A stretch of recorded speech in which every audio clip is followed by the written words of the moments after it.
Hello दोस्तों, स्वागत है एक बार फिर से आपका अपने इस यूट्यूब चैनल आरिज व्लॉगर पे। दोस्तों, बात करते हैं आज हम अभी के यूरोप की सिचुएशन के बारे में और यूक्रेन की सिचुएशन के बारे में। इस वीडियो को मैं पहले ही बोल देता हूँ कि एंड तक आप लोग वॉच ज़रूर करना। एंड तक वॉच करने से आपका फ़ायदा ये होगा कि जो आपको नॉलेज है वो एटलीस्ट पूरा मिलेगा। बहुत से लोग आधी वीडियो देखते हैं और फिर वहीं से वो लोग तुरंत इंस्टाग्राम पे मैसेज करने लगते हैं। जहाँ मैंने यूरोप का नाम लिया नहीं, वहाँ से मैसेज आने शुरू हो जाते हैं कि सर आप मुझे भी बुला लो, आप मुझे भी वर्क परमिट दे दो, और कितनी सैलरी है, काम क्या है। तो मैं अगर आपको ऑनेस्टली बताऊँ तो मैं आप लोगों को काम नहीं प्रोवाइड करवा सकता हूँ और ना मैं आपको वर्क परमिट प्रोवाइड करवा सकता हूँ। तो मैं आपके लिए कर क्या सकता हूँ, ये वीडियो मैं क्यों बना रहा हूँ, ये चीज़ मैं आपको बताने वाला हूँ। तो बने रहिएगा एंड तक। पहली चीज़, अभी मैं हूँ इस वक्त यूक्रेन में, और यूक्रेन का जो दूसरा सबसे बड़ा शहर है जिसका नाम है लिविव, अभी मैं हूँ वहाँ पे। लिविव जो है पोलैंड बॉर्डर के बिल्कुल करीब है। यहाँ से हंगरी का बॉर्डर भी नज़दीक है, यहाँ से स्लोवाकिया का भी बॉर्डर नज़दीक है। मैं आपको दिखाता हूँ अभी कि वॉर के टाइम में, अभी एक वॉर जोन है, वॉर के टाइम में यहाँ पे सिचुएशन कैसी है। मैं भी आपको यहाँ का दिखाता हूँ थोड़ा सा नज़ारा।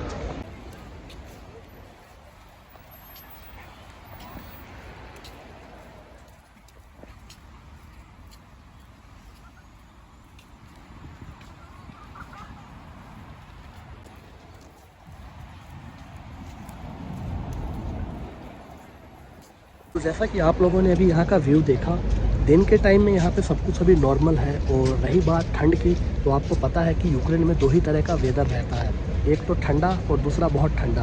पीछे आपको ग्रीन कलर की ग्रास नज़र आ रही है, जो कि आज मैंने भी काफ़ी दिनों के बाद, काफ़ी साल के बाद मैंने घास देखी है, क्योंकि काफ़ी टाइम से मैं यूक्रेन से दूर था।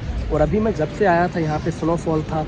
तो आज यहाँ पे टेम्परेचर भी प्लस में है, +2 डिग्री टेम्परेचर है। जैसे ही टेम्परेचर प्लस में आता है तो इसको यहाँ के लोग एक डिसेंट वेदर जो है कंसिडर करते हैं। लोग घूमते फिरते हैं। ये देखिए आप लोग, दिन के टाइम में ये कंट्री जो है किसी भी एंगल से आपको ऐसी नहीं लगेगी कि यहाँ पे वॉर है, लेकिन रात होते ही यहाँ पे नाइट कर्फ्यू हो जाता है 11 बजे से। उसके बाद जो अगर आपको कुछ ज़रूरी काम है, जैसे मेडिकल खुली रहती है, हॉस्पिटल खुले रहते हैं, ट्रेन स्टेशन, बस स्टेशन ये खुले रहते हैं, लेकिन पब्लिक ट्रांसपोर्टेशन बंद हो जाता है। खैर वो तो पहले भी हो जाता था। रेस्टोरेंट बंद हो जाते हैं, क्लब, बार, कैफ़े सब कुछ बंद हो जाते हैं रात में। तो अब बात करते हैं कि आप लोगों की अभी मैं क्या हेल्प कर सकता हूँ इस टाइम में। तो इस टाइम मैं आपकी हेल्प ये कर सकता हूँ कि अभी आप लोग लीगल तरीके से यूरोप जा सकते हो। वो कैसे, मैं ऑलरेडी चिल्ला के 2 वीडियो बना चुका हूँ, लेकिन जो हमारी ऑडियंस है वो पूरे वीडियो को नहीं देखती है।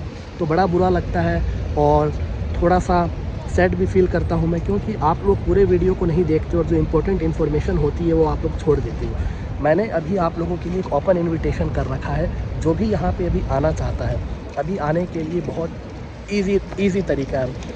वैसे काफ़ी इंडिया से लोग हैं जिनका टारगेट सिर्फ ये होता है कि हमें कैसे भी मिल करके यूरोप में एंट्री मिल जाए। मैं यूक्रेन में एंट्री की बात नहीं कर रहा हूँ, मैं शेंगेन में एंट्री की बात कर रहा हूँ। जर्मनी, फ्रांस, पोर्चुगल, स्पेन, किसी भी यूरोपियन कंट्री में। तो वॉर से पहले ये चीज़ जो है इम्पॉसिबल थी, लेकिन अभी वॉर की वजह से जो भी बंदा आता है किसी भी कंट्री से, तो उसे वापस जब फ्लाई करना होगा अपनी कंट्री में किसी भी रीज़न से, तो यूक्रेन के एयरपोर्ट अभी सभी बंद है।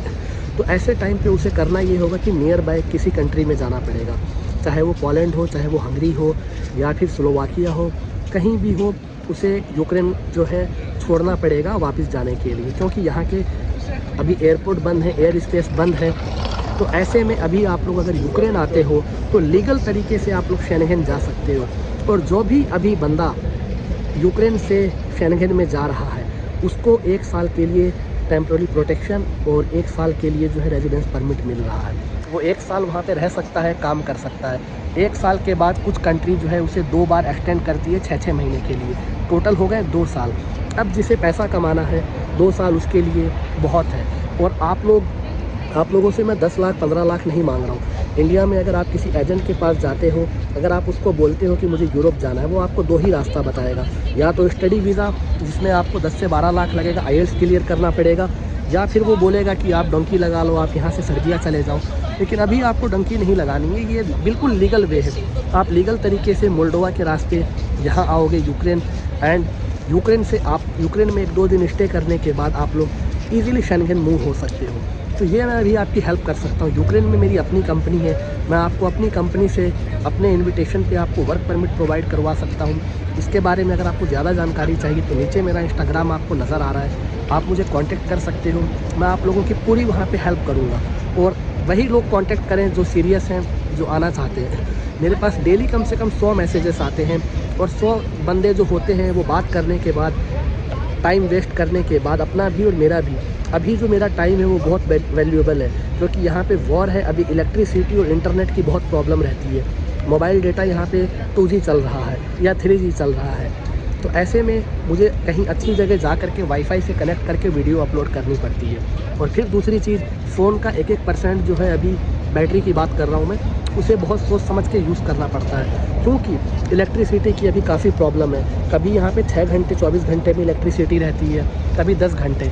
तो बहुत से यहाँ पे ऐसे रेस्टोरेंट हैं जिनके पास डीजल वाले जनरेटर हैं या फिर उनके पास कुछ बैकअप है, ऐसी जगह मुझे खोजनी पड़ती है। तो प्लीज़ आप लोग इस चीज़ को थोड़ा माइंड में रखो, और रिप्लाई मिलने में अगर थोड़ा देर हो तो पागल की तरह आप लोग परेशान मत हो। रिप्लाई मैं सबको करूँगा इंस्टाग्राम पे, लेकिन प्लीज़ वही लोग मैसेज करें जिन्हें वाकई में यूरोप आना है। और मैं किसी को काम नहीं दिलवा रहा हूँ, मैं आप लोगों को सिर्फ यूरोप में एंट्री दिलवा रहा हूँ लीगल तरीके से।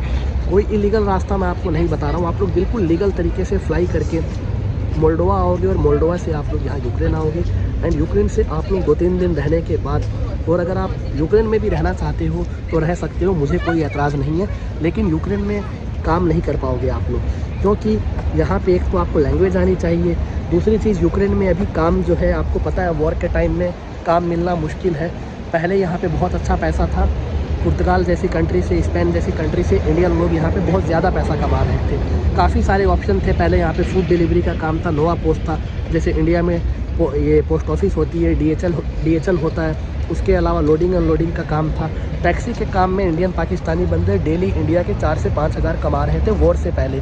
लेकिन अभी जो है चीज़ें बदल चुकी है। तो आप अभी अगर जिसका ड्रीम है यूरोप जाने का, वो मुझे कांटेक्ट कर सकता है, मैं उसकी बिल्कुल हेल्प करूंगा। मैं खुद अभी यूक्रेन में हूँ, आप अगर यूक्रेन आते हो तो यहाँ पे आपको मैं रिसीव करूँगा। 1-2 दिन अगर आपको रहना है तो मैं आपका उसका भी अरेंजमेंट कर दूँगा। उसके बाद आपको लीगल तरीके से मैं यूरोप भी पहुँचाऊँगा। तो ये इतनी मेरी रिस्पॉन्सिबिलिटी है। शायद ही कोई बंदा इंडिया में बैठ करके अगर जो आपको यूरोप भेजने की बात करता है, वो आपकी इतनी हेल्प नहीं कर पाएगा। आपका काम हो या ना हो, आप पहुँचो ना पहुँचो, उसको कोई मतलब नहीं है। वो आपसे उसे सिर्फ अपने पैसों से मतलब है। लेकिन मैं उसी बंदे की रिस्पॉन्सिबिलिटी लूँगा जिसे एक तो इंग्लिश अच्छी आती है, और एक जिसकी क्वालिफ़िकेशन अच्छी है, और एक जो बंदा सीरियस है, और एक जिसके अंदर कुछ पैशन है करने का। आने के बाद उसे काम खुद खोजना पड़ेगा।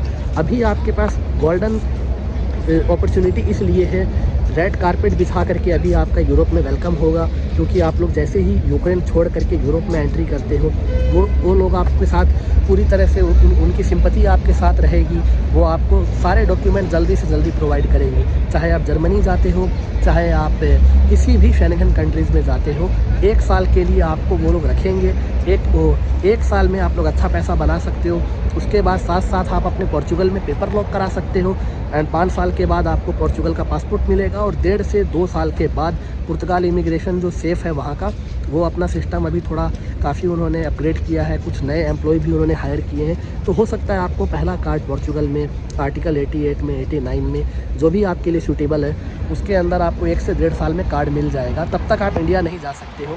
ऐसा नहीं है कि नहीं जा सकते हो, लेकिन जाओगे तो वापस फिर नहीं आ पाओगे यूरोप। अभी ये ईज़ी तरीका है आने का, तो जिसे आना है वो लोग आ सकते हैं, मुझे कांटेक्ट कर सकते हैं। आई होप कि ये वीडियो आप लोगों के लिए इन्फॉर्मेटिव रही होगी। तो मैं मिलता हूँ अगले वीडियो में, तब तक के लिए have a great day. Insta पे फॉलो करके मैसेज करना मत भूलना।